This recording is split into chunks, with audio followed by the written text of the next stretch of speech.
लाहौर से जद्दा जाने वाली PIA की परवाज हादसे से बच गई। परवाज PK 859 से दौरानी परवाज अचानक परिंदा टकरा गया। कप्तान का कराची एयर ट्रैफिक कंट्रोलर से राब्ता, हंगामी लैंडिंग की इजाजत तलब की गई। कप्तान ने महारत और हाजिर दिमागी का मुजाहरा करते हुए तैयारे को बाहिफाजत उतार दिया।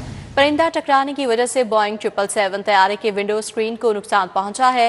परवाज में 344 मुसाफिर सवार थे, ज़राए की जानिब से ये बताया गया है। इस हवाले से तफसीली अपडेट करेंगे सईद अहमद। सईद हमारे साथ मौजूद है। जी सईद।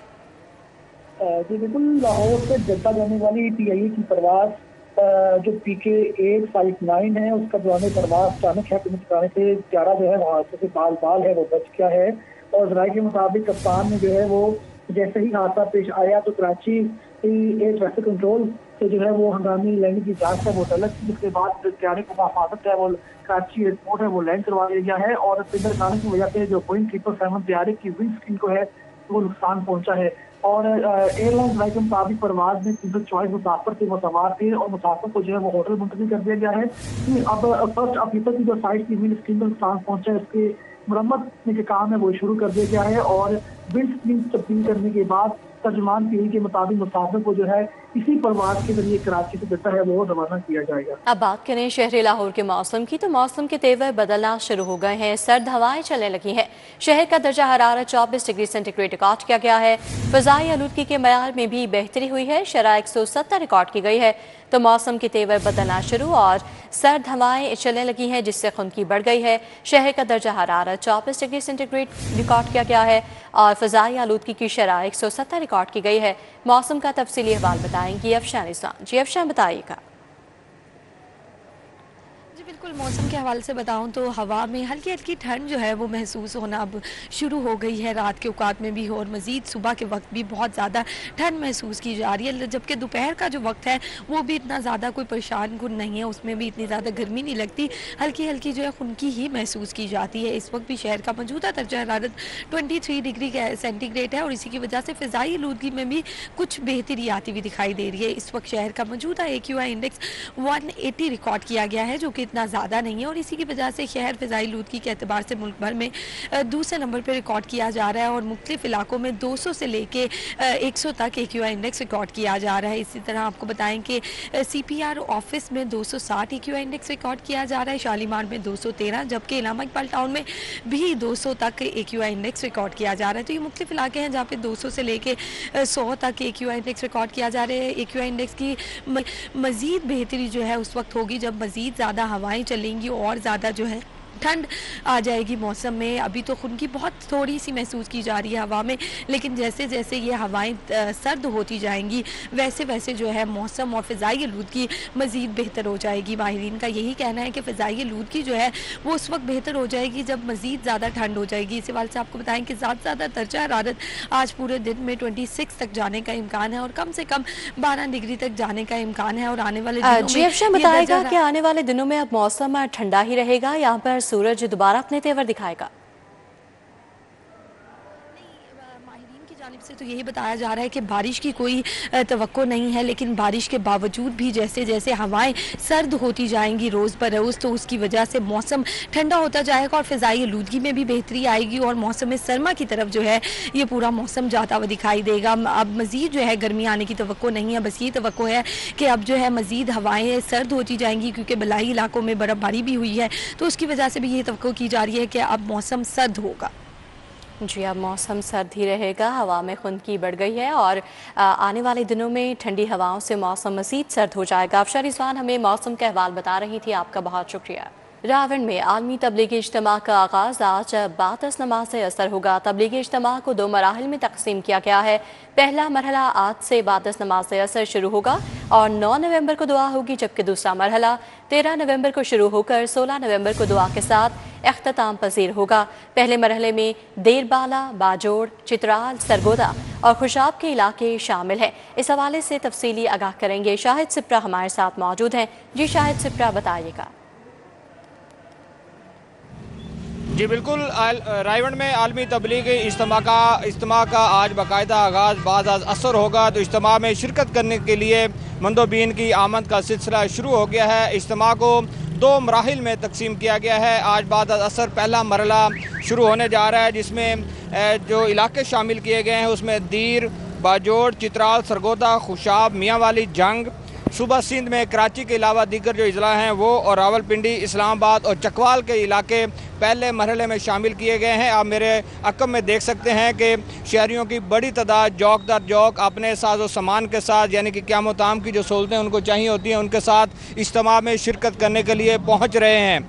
आज बाद असर तवक्को की जा रही है कि अमीर तबलीगी जमात मौलाना नज़रुर रहमान का बयान होगा, लेकिन साथ में यह भी बताया जा रहा है कि उनकी तबीयत नासाज है। इसके बाद मजलिस शूरा जो है वो फैसला करेगी कि इज्तिमा का बाकायदा आगाज़ किन के इज्तिमा से होना है। इसके साथ इंडिया, बांग्लादेश और पाकिस्तान के जो मारूफ आलम दीन हैं वो इज्तिमा गाह से खिताब करेंगे और दीन इस्लाम की तालीमात पर रोशनी डालेंगे। और बिलखसूस तबलीगी इज्तिमा में ये बताया जाता है कि दीन इस्लाम की तरवीज का सिलसिला किस तरह आगे बढ़ाया जाना है, और नमाज पंजगाना जो है उसके लिए भी यहाँ पे हदायत जारी की जाती हैं।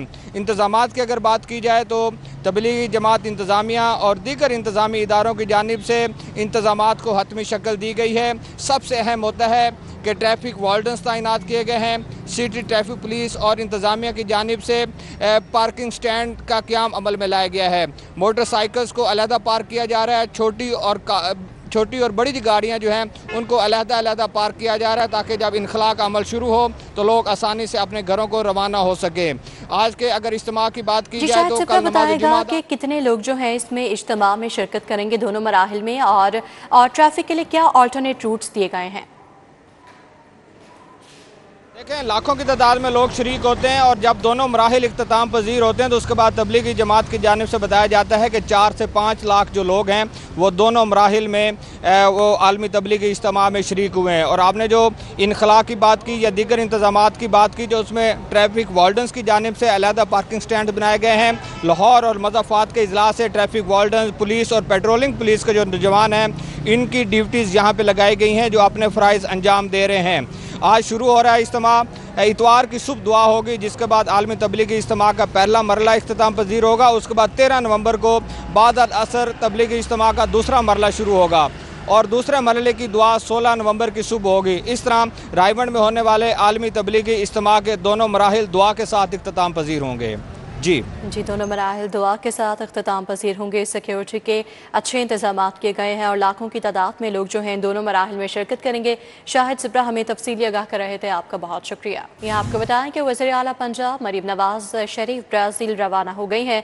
वज़ीर आला ब्राज़ील के शहर बेलम में COP 30 इजलास में शरीक होंगी। वज़ीर आला मरीम नवाज COP 30 इजलास पंजाब के फ्लैगशिप प्रोजेक्ट्स पर ब्रीफिंग देंगी। इस हवाले से तफसीली बताएंगे राव दिलशाद हुसैन। जी, राव दिलशाद बताएगा कितने दिन का दौरा है ये?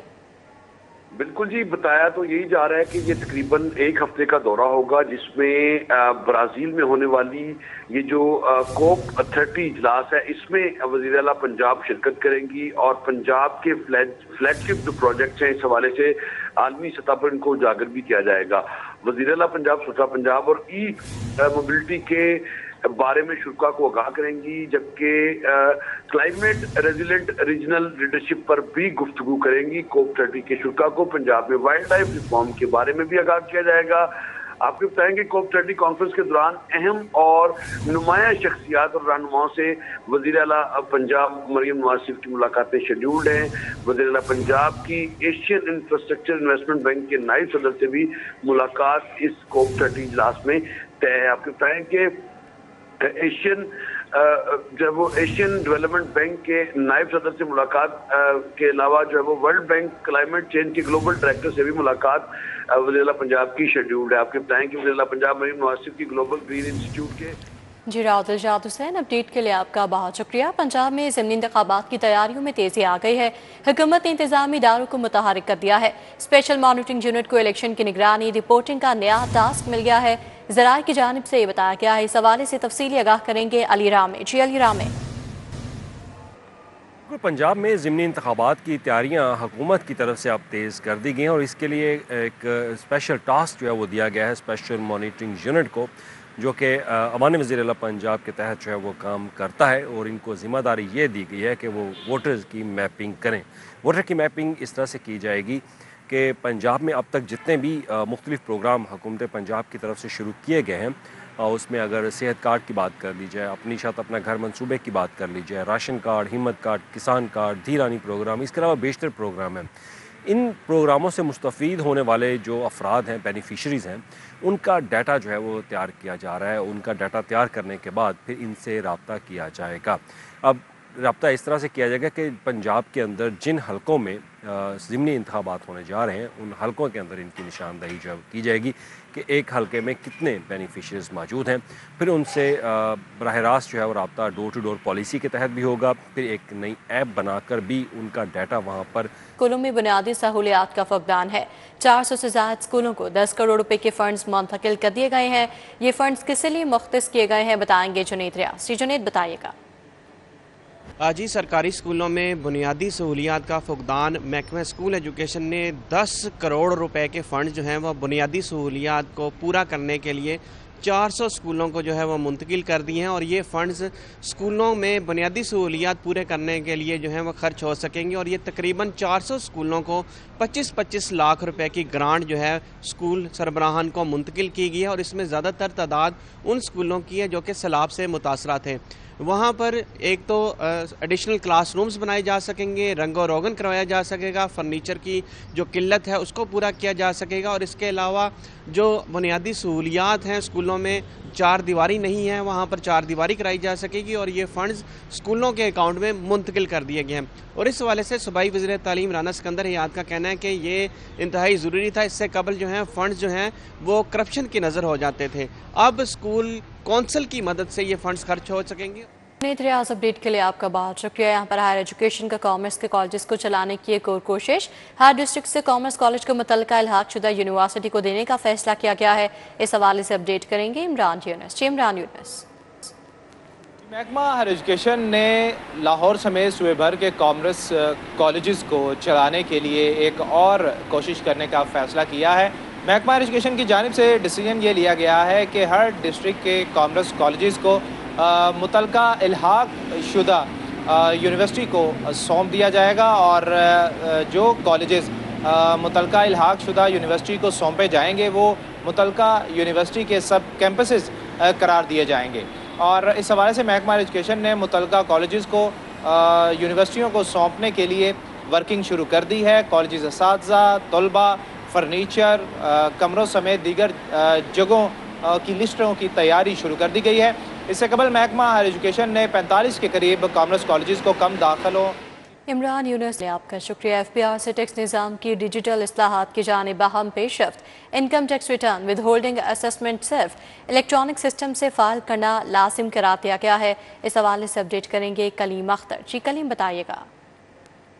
जी बिल्कुल, फेडरल बोर्ड ऑफ रेवेन्यू की जानिब से टैक्स निज़ाम में मज़ीद डिजिटल इस्लाहात लाने के लिए मुख्तलिफ इक़दामात उठाए जा रहे हैं और बाकायदा तौर पर अब तमाम ऐसे टैक्स दहिंदगान जो कि इनकम टैक्स रिटर्न जमा करवाई है या इसके अलावा जो विद होल्डिंग स्टेटमेंट है वो अब सिर्फ और सिर्फ इलेक्ट्रॉनिक सिस्टम के ज़रिए ही मंजूर की जाएगी। इस हवाले से FBR की जानिब से एक तरमीमी जो मसूदा है वो भी जारी किया गया है, जिसके मतन के मुताबिक कहा गया है कि ऐसे तमाम टैक्स दहिंदगान जो कि अपनी इनकम टैक्स रिटर्न जमा करवाएंगे या इसके अलावा विद होल्डिंग स्टेटमेंट जमा करवाएंगे, अब वो मंजूर उसी सूरत में होगी जब वो इलेक्ट्रॉनिक सिस्टम के जरिए जमा करवाई जाएगी। जबकि इस हवाले से FBR की जानिब से तमाम टैक्स दहिंदगान को जो तरमीमी मसूदा जारी किया गया है उसके अंदर कोई तजावीज़ है या एतराज़ात हैं वो दाखिल करवाने के लिए एक ख़ास वक्त भी दे दिया गया है और मुकर्रर करदा वक्त के अंदर तमाम तर जो एतराज़ात हैं या इसके अलावा जो तजावीज़ हैं वो जमा करवाई जा सकती हैं। FBR की जानिब से टैक्स दहिंदगान की जानिब से जमा होने वाली जो तजावीज़ हैं या एतराज़ात हैं